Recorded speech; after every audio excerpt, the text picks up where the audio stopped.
Right, just like most of the people around this country, Donald Trump Jr. and Kimberly Guilfoyle are doing their part in social distancing and staying home as much as possible. Of course, they are staying very busy still, and they say if you're bored tomorrow night, Friday night, you can join them live for an hour-long Q&A session online. I'll tell you how to do that in just a moment. But joining me now is Donald Trump Jr. and Kimberly Guilfoyle. Guys, we appreciate your time. It's good to be with you. How are you? Great to see you. I am good. I'm glad to see your faces there. Now, first and foremost, how you feeling right now? How's the family doing? How's everyone doing there? So far so good. So, we've played it reasonably well. I get the social distance with Kimberly, so she hasn't killed me yet, which is nice. Always a plus. No promises if this goes for another month, but so far so good. Well, you may have heard officials in New York City are saying that people should be wearing a face covering if they go outside. They say if it doesn't have to be a professional face covering. It could be a scarf or bandana. You guys have been in New York City for quite a while. Did you ever think that you'd see something like this happening on the streets out there? No, listen, I think this is an unprecedented sort of thing going on. And, I love the reaction of the team. I think they're doing great. I haven't spoken much with my father because, frankly, he's got, better things going on, much more important things working on. But he called us from the Oval the other night at midnight, and we were up, and so is he, still working, fighting hard for the American people. Well, yeah, it's great. Really got an incredible energy and stamina, and he really seems like he's in good spirits in terms of focus and feels like there is a light at the end of this tunnel. And that's one message we want to send out there to all the Americans, that are suffering, that have anxiety, that are worried about paying the bills or the mortgage, the rent, taking care of and feeding their families, quite frankly. We've got the greatest American president right now in the Oval Office making the decisions with an incredible team assembled. And like Secretary Mnuchin said, and we spoke with Larry Kudlow today, we really hope that there will be a rebounding of the American economy this summer. All right, and I do want to talk about your book, Don, Triggered, and the Q&A event in a moment. But first, on the Trump administration's response, and I'm sure you watched your father. I don't know if you did or not, but they just had another long press conference there at the White House. There's a lot to talk about who knew what and when they knew it when it comes to how infectious this is and was and how it's transmitted. Of course, I'm talking about information offered up by China specifically, with that being very key. So generally, I want to get your thoughts on the effect that China had on the president's response to this pandemic. Well, I think China had a major effect on how the world looked at the pandemic. It's not just the president. Remember, the president was the first to act. He said, we're going to shut down travel from the epicenter, from ground zero, so to speak, in Wuhan. And the left, in their first and initial response is, that's racist, it's xenophobic, it's unnecessary. That wasn't an easy decision to make, but turns out that was probably the most important decision that could have possibly been made. Now 2 months later, the revisionist history is trying to view it another way. But even Dr. Birx the other night said, no, well, we listened, from us in the CDC, from the World Health Organization, we listened to what China said. We assumed that the 100 million people in the Hubei province and in the Wuhan area, there was 50,000 cases. So we looked at it like SARS and frankly, didn't take it as seriously as it is. Turns out the Chinese were lying. Now, we should learn something from that as well, that they will spend much more time trying to save face than they will protect the world. So, that's pretty scary. And, what my father has always been saying, before this ever happened, we have to have American manufacturing. It's literally a key tenet of the MAGA movement. He wants Americans to be supplying their own medicines, not dependent on foreign nations, on any of these things. I mean, it's literally, case and point number one. The second is control of our borders. Turns out that's also kind of important. It also turns out it's a lot easier to shut down our border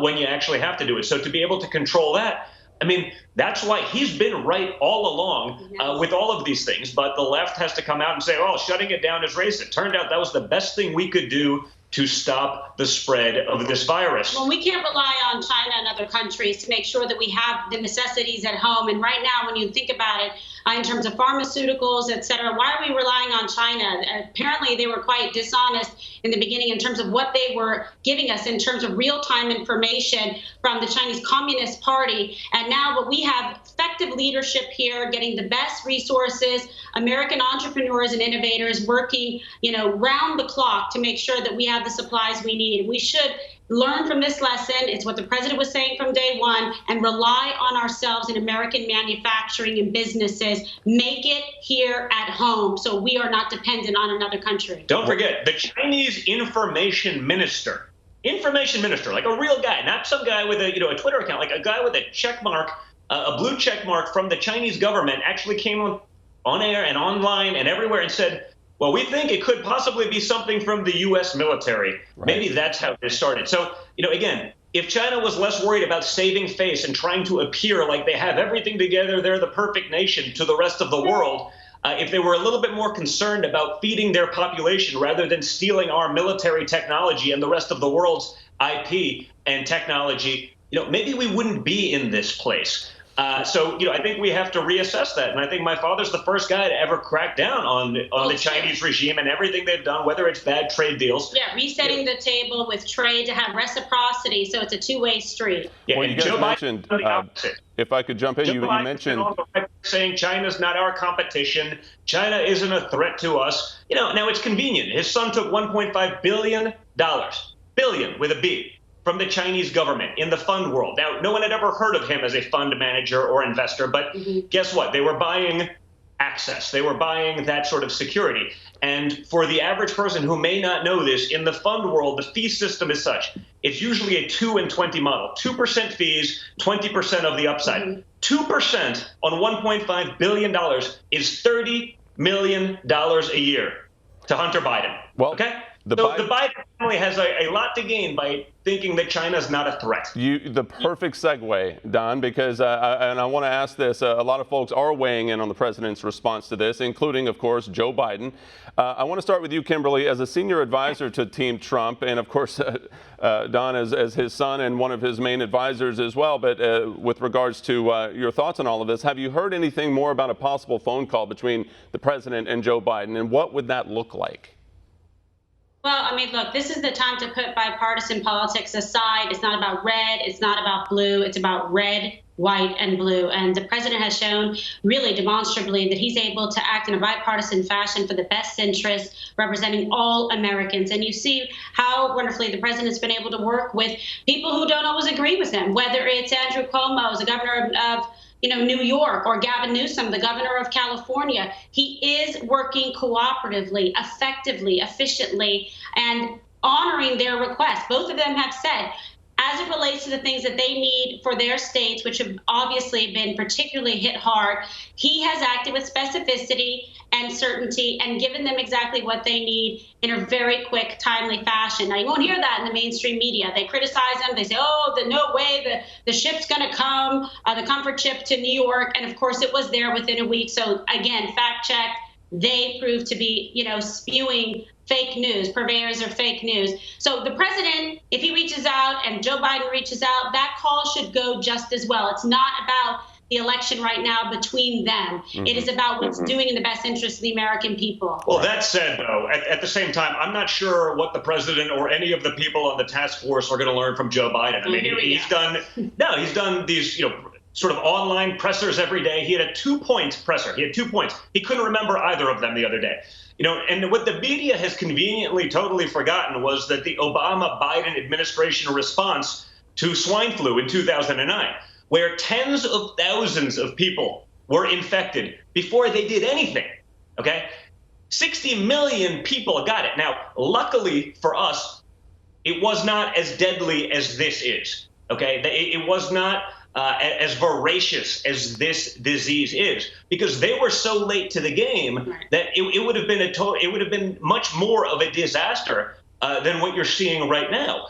So I'm not sure that they actually get anything from Biden on this one. Again, he doesn't remember what state he's in most of the time. He can't remember the positions he's able to appoint people for. It's sort of a joke, and I guess he's trying to do something to remain relevant and to get some sort of an attention when people just really aren't, frankly, focused on presidential politics right now. But what are they going to learn from other than perhaps what not to do? Because we can learn a lot about what not to do from the way they handled it in 2009. Yeah. But because of the biases in mainstream media, no one hears anything about that. No one knew that 60 million people got swine flu. No one knew that 12,000 Americans died of it. No one knew that literally tens of thousands of people had it before the Obama administration with Joe Biden as vice president did anything. And they will never tell you that because the mainstream media is the Democrat Party marketing division, and they've chosen to do that. And so, we just got to be able to be out there and speak the truth about that, which is why we're happy to be vocal about it. And what we're hearing on the campaign side is so many people reaching out to us to say, please tell the president you speak to him. Thank you so much for his leadership. I'm dead serious about this because think about it. People do have a choice. Ultimately, November 3rd will come around, and people are going to have to decide who they want as their commander-in-chief, who is someone with resolve and strength and fortitude, and somebody who actually has an idea about what to do with the economy and bring American businesses and the American economy roaring back. That person is President Donald Trump, and it most certainly isn't Joe Biden. Well, because Donald Trump has done it before. Donald Trump was the guy that created the most robust economy America has ever known. Okay, Joe Biden's been in government for 50 years, and you have no idea an accomplishment. No one can name an accomplishment of his other than he tells you that big government has failed, which I don't disagree with him at all on that. The problem is he's been a big part of big government for 50 years. And so the president, it should be a no-brainer, but let's see what happens. The president agreeing to talk to him, by the way. I think the mainstream media was a little shocked to hear the president say, yeah, tell him to give me a call. I'd like to talk to him. So we'll see how that goes. I do want to ask you. Anybody pick up the phone. He's not afraid of what's on the other end of the line. Right.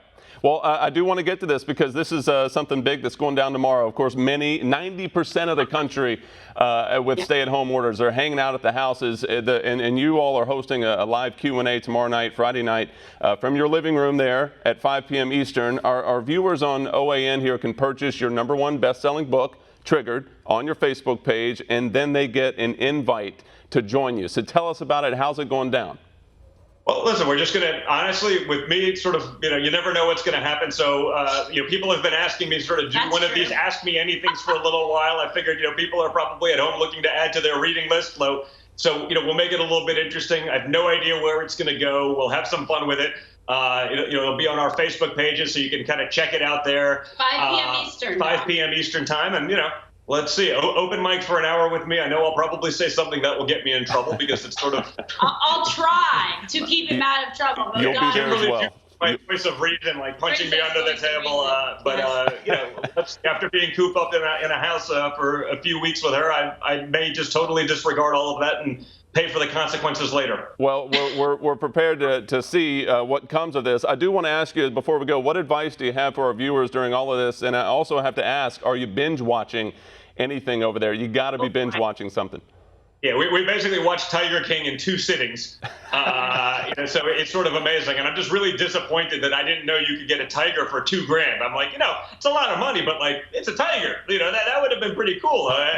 To have had a tiger hanging around the house. He was binge watching. We watched it all. He ate a giant thing of ice cream, no joke. So with the gyms closed, it could get rough around here. And he wants me to refer to him as Don Exotic now. So yes, it's Don Exotic. Our little dogs on my chest, and now I'm Don Exotic, but I think it'd be a lot cooler with a tiger. Don Exotic. All right, well, that's a big takeaway. But another big takeaway is you guys are being safe, and we appreciate you getting the word out there. And, of course, we always appreciate your time. Donald Trump Jr., Kimberly Guilfoyle, we appreciate your time tonight. Stay safe out there. Thank you, guys. You too. Want to see more videos like this? Click on the link below and subscribe to One American News on YouTube. And call your cable provider and kindly demand that One American News is added to your lineup. Call and subscribe today.